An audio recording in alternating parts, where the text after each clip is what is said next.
तर आजच्या आपल्या चिट्स चॅलेंजमध्ये काय चॅलेंज येते आणि कोणती रेसिपी येते बघूया. तर आपल्याला रेसिपी आलेली आहे पनीर चिली आणि आजचं चॅलेंज आहे आपलं एक्स्ट्रा स्पायसी. सो आपल्याला paneer chilli with extra spicy असं बनवायचं आहे.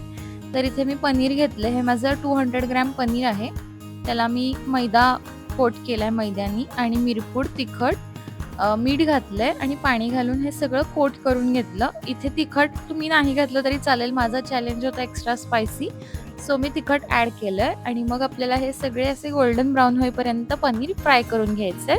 तर इथे मेन प्रिपरेशन आपण करायचं आता. तर इथे मी तेल घेतलंय, त्यामध्ये आलं लसूण एकदम बारीक चॉप करून घेतलंय, मिरची घातली आहे. त्यानंतर इथे क्यूब्समध्ये मी ऑनियन आणि कॅप्सिकम कट करून घेऊन फ्राय करून घेतलं. त्यानंतर त्यात सॉसेस ॲड केले आणि मग हे सगळं मिक्स करायचं. त्याच्यामध्ये एक्स्ट्रा स्पायसी आहे आपलं चॅलेंज, ते विसरायचं नाही आहे म्हणून मी एक्स्ट्रा तिखट ॲड केलं आहे. त्यानंतर स्लरी ॲड केली आहे आणि मग त्याच्यामध्ये पनीर ॲड करून हे आपलं मस्त एक्स्ट्रा स्पायसी अशी पनीर चिली इथे रेडी आहे. नक्की करून बघा.